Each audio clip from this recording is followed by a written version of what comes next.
wabarakatuh. Kami dari kelompok 6 sini akan menjelaskan materi tentang jasa perbankan.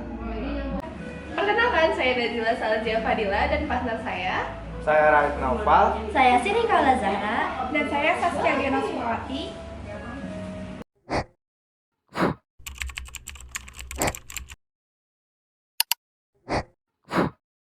Deposito berjangka adalah produk simpanan bank di mana nasabah menempatkan dana untuk periode waktu tertentu.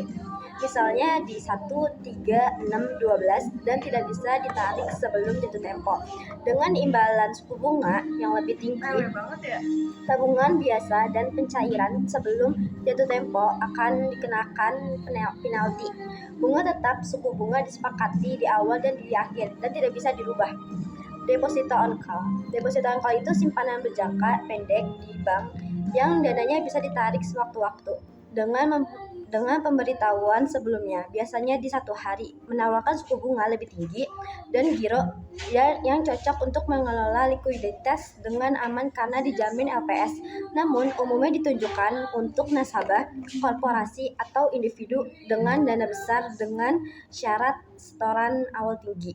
Misalnya minimal di 100 juta atau lebih. Suku bunga lebih tinggi dari rekening giro dan bisa dinegosiasikan tergantung kesepakatan antara nasabah dan bank, serta nominal dan biaya penalti. Dikarenakan penalti jika dicairkan tanpa pemberitahuan atau tidak sesuai jadwal, mendapatkan bunga lebih tinggi daripada produk simpanan biasa. Lalu ada deposito otomatis atau ARO. Rollover itu adalah fitur layanan perbankan yang memungkinkan deposito Anda diperpanjang secara otomatis. Setelah masa kontrak atau tenor berakhir, cara kerja ARO itu ketika deposito mencapai tanggal atau jatuh tempo, misalnya setelah 1, 3, atau 6 bulan, bank akan langsung memperpanjang simpanan tersebut. Untuk jangka waktu yang sama, jika Anda tidak mencairkan dana pada hari jatuh tempo, sistem akan menganggap Anda ingin melanjutkan investasi tersebut. ARO atau hanya uang pokok yang diperpanjang secara otomatis. Bunga yang dihasilkan akan ditransfer langsung ke rekening tabungan Anda setiap bulan atau saat jatuh tempo. Lalu itu ada sertifikat deposito atau SD. Itu adalah simpanan berjangka dari bank yang bukti simpanannya berupa sertifikat yang dapat dipindah tangankan atau diperjualbelikan kepada pihak lain. Sertifikat ini tidak mencantumkan nama pemilik atau secara spesifik pada warkatnya, sehingga siapapun yang memegang sertifikat itu dianggap sebagai pemilik sah dan dapat mencairkan dananya. Kepemilikan sertifikat deposito bisa dipindah tangankan, sementara deposito berjangka terikat atas nama pemiliknya. Pencairan sertifikat deposito bisa dijual di pasar sekunder. Kalau deposito biasa itu hanya bisa dicairkan saat jatuh tempo, kecuali ada penalti.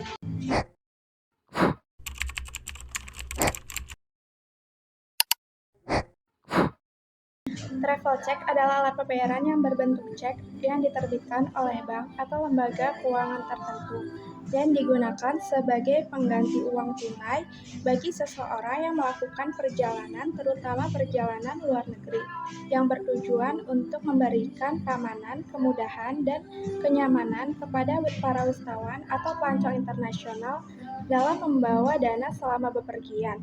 Travel check dapat digunakan untuk melakukan pembayaran hotel, restoran, tempat dinas pajak, dan pusat perbelanjaan tertentu, atau dapat diuangkan kembali di bank-bank yang bekerja sama. Travel check muncul karena kebutuhan masyarakat untuk bepergian ke negara lain dengan aman tanpa harus membawa uang tunai dalam jumlah besar. Jika travel check hilang atau dicuri, pemiliknya dapat meminta penggantian dari penerbit dengan menunjukkan bukti nomor seri dan identitas tanpa dikenakan biaya yang besar. Secara umum, travel check diterbitkan dalam denominasi mata uang tertentu, biasanya seperti dolar, euro, atau sterling. Dalam konteks transaksi internasional, travel check termasuk dalam kategori CHF atau wesel yang sudah bayar terlebih dahulu, sehingga ketika dicairkan, bank penerbit hanya perlu mengkonfirmasi keaslian tanda tangan dan nomor seri tanpa menunggu dana dari pemilik. Keuntungan travel check memberikan kemudahan berbelanja, mengurangi resiko kehilangan uang, memberikan rasa percaya diri dan dijadikan cenderamata atau hadiah, serta dalam pemilihan dan pencairan travel check tidak dikenakan biaya.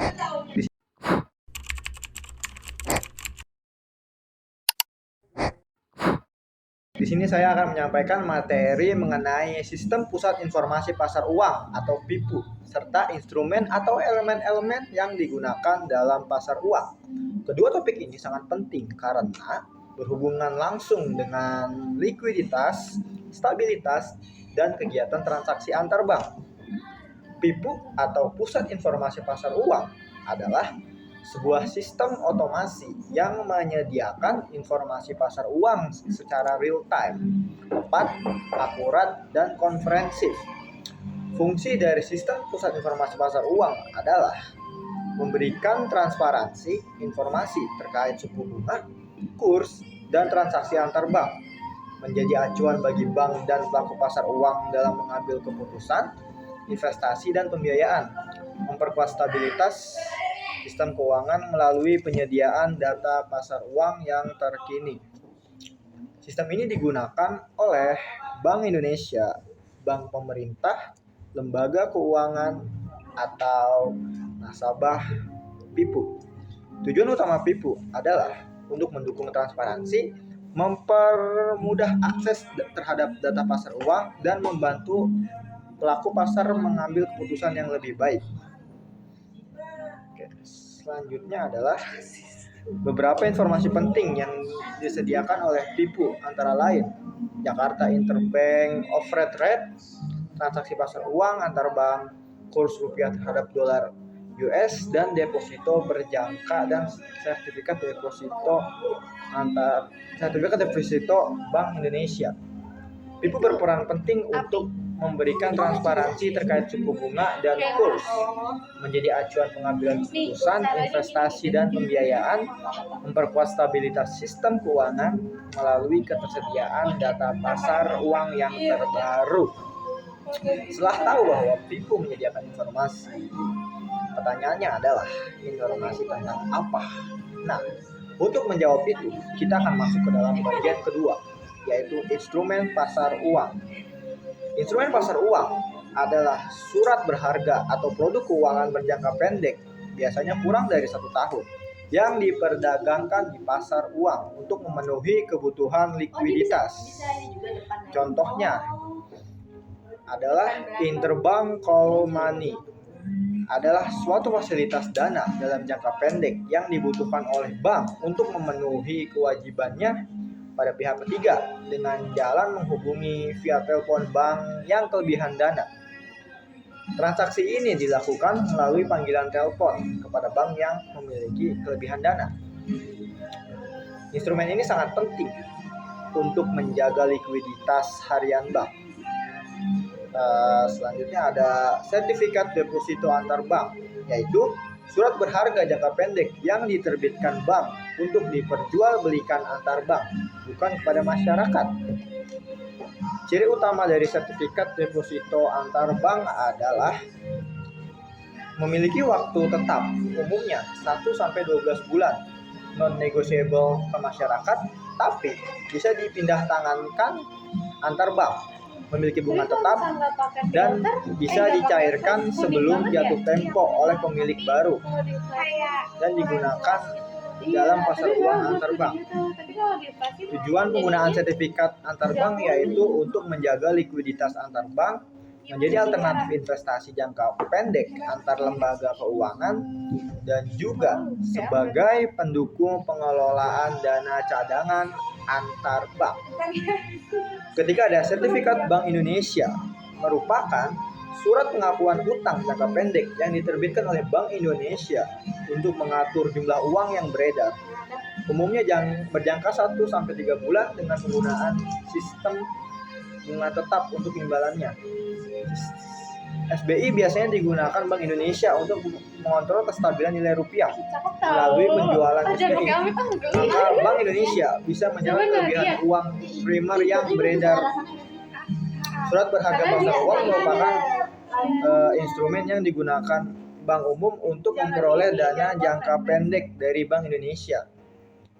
SPBU diterbitkan dari bank yang ditandatangani nasabah sebagai surat jaminan pelunasan utang pada dunia perdagangan SBPU.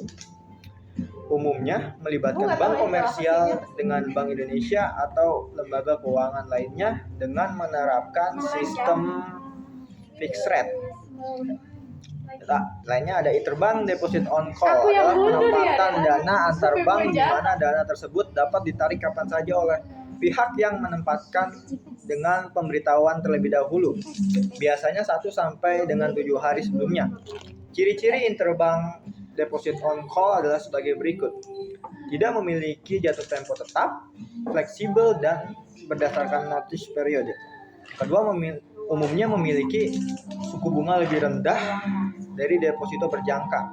Cocok untuk pengelolaan likuiditas jangka pendek dan biasanya disertai notice periode minimal misalnya 1 hari sebelum penarikan. Jadi kesimpulannya adalah PIPU itu tempat bank keuangan lainnya dengan menerapkan sistem fixed rate. Lainnya ada interbank deposit on call, adalah penempatan dana antar bank di mana dana tersebut dapat ditarik kapan saja oleh pihak yang menempatkan dengan pemberitahuan terlebih dahulu, biasanya 1 sampai dengan 7 hari sebelumnya. Ciri-ciri interbank deposit on call adalah sebagai berikut. Tidak memiliki jatuh tempo tetap, fleksibel, dan berdasarkan notice periode.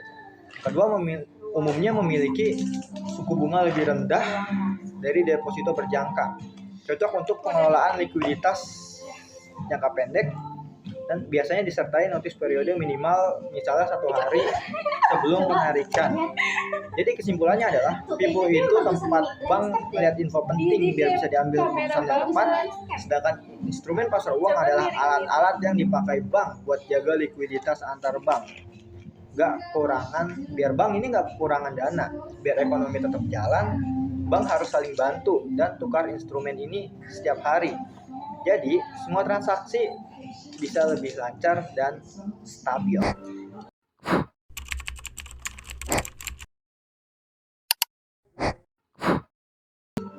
Letter of credit adalah sebuah instrumen pembayaran internasional yang diterbitkan oleh bank atas permintaan importir yang berfungsi sebagai jaminan bahwa eksportir akan menerima pembayaran sepanjang ia telah memenuhi semua persyaratan dokumen yang tercantum dalam letter of credit tersebut.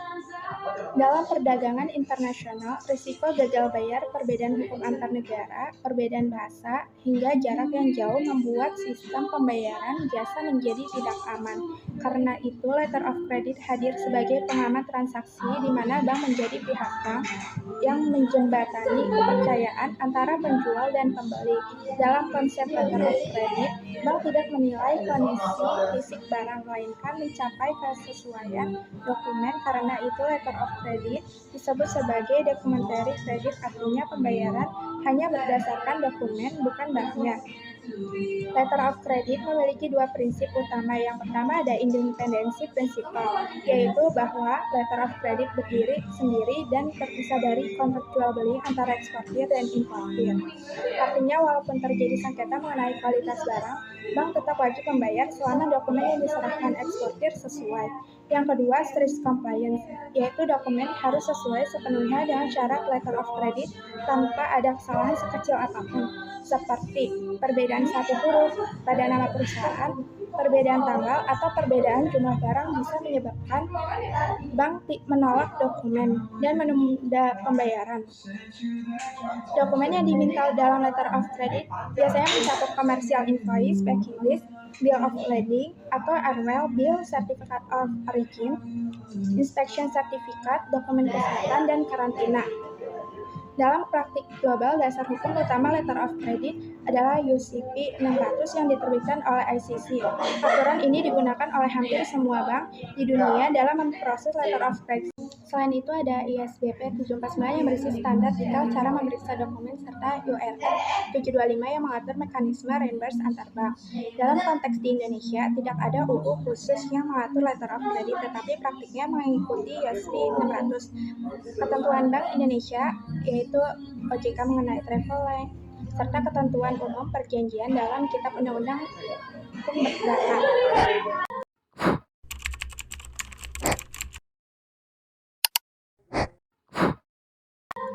Dari pembahasan mengenai berbagai jasa perbankan, dapat disimpulkan bahwa layanan-layanan yang disediakan bank memiliki peranan penting dalam mendukung aktivitas keuangan masyarakat.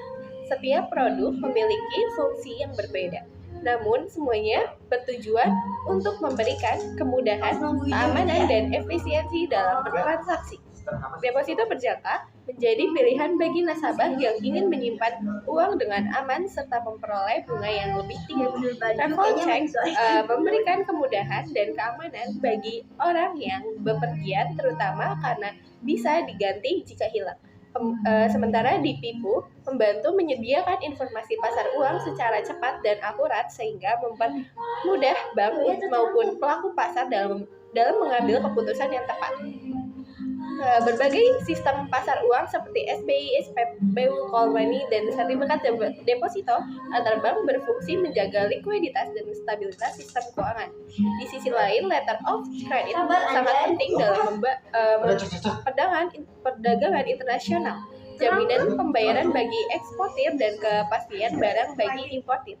Secara keseluruhan, jasa perbankan tersebut menunjukkan bahwa bank tidak hanya berfungsi sebagai tempat menyimpan uang, tetapi juga sebagai lembaga yang mendukung kelancaran transaksi, keamanan, pembayaran, serta likuiditas sistem keuangan.